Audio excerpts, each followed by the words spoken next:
Hi, this is Lee Balcom, and I'm here with another in my series, Change Your Attitude, Change Your Marriage. Wondering, do I have your attention? Are you thinking I'm blaming you for your marriage? That's not my intention. The reality is, though, that you are searching for help with your marriage, so there's nothing I can do about your spouse, but there may be something I can do to help you change, or even save your marriage. I constantly hear cries of, it's not my fault, or there's nothing I can do. That misses the fact that in any situation there are two sides contributing to the problems at hand. It may be that your spouse is the primary problem, but honestly, I always see that there are two sides. In fact, I've come to see your relationships like algebra. No math lesson here, as it is certainly not my favorite subject, but I want to make a point. In algebra, there are always two sides to an equation, and both sides are held together by an equal sign. One side must equal the other. Make a shift on one side, and you must make the same shift on the other side. In other words, both sides must be kept balanced and equal. The same is true in marriage. If one person makes a shift, the other person must make a shift, just to keep the relationship equation in balance. You may have already tried making shifts and become increasingly frustrated that you can't seem to do anything that makes a difference. I would submit to you that there is one fundamental shift you can make that will change the relationship: your attitude. One of my favorite writers was Viktor Frankl, survivor of the concentration camps, and my favorite quote from him is, "The one thing you can't take away from me is the way I choose to respond to what you do to me. The last of one's freedom is to choose one's attitude in any given circumstance." Let me read that again.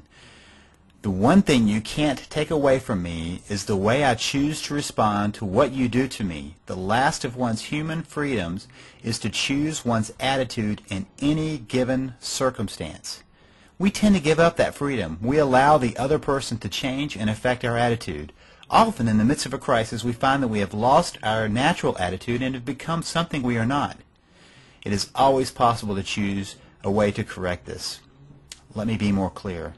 You can choose your attitude. If you do not, the attitude will choose you, and it will likely be negative, short-sighted, egocentric, and incorrect. A choice in attitude can lead us to hopefulness, patience, understanding, love, respect, and creativity. Let's talk about some attitudes that you may want to adopt that will help you move forward in your search to improve your marriage. First, the attitude of forgiveness. We can choose to take on an attitude of forgiveness and simply let our spouse off the hook for every small transgression. Now, I'm not saying that you just forget the major issues. In fact, forgiveness is not about forgetting. It is not allowing the actions to hold you emotionally hostage anymore.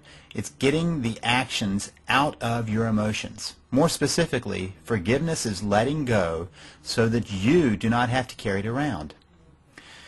Too often it is the small issues that do not do the most damage, and the daily slights, the little things that happen that our spouse does to us that hurts our feelings, are what build up until we no longer see the person as who they are, but see them as someone who's despicable. An attitude of forgiveness is choosing to forgive so that you do not keep carrying forward the hurts and the resentments that continue to fester in a relationship and end up destroying it.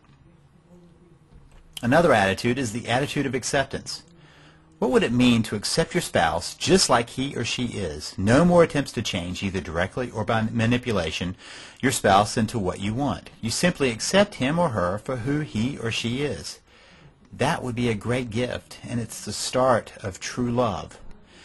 Unfortunately, oftentimes we want to be accepted for who we are while we try to change the other person, and I'm suggesting that you adopt an attitude of acceptance of the other person.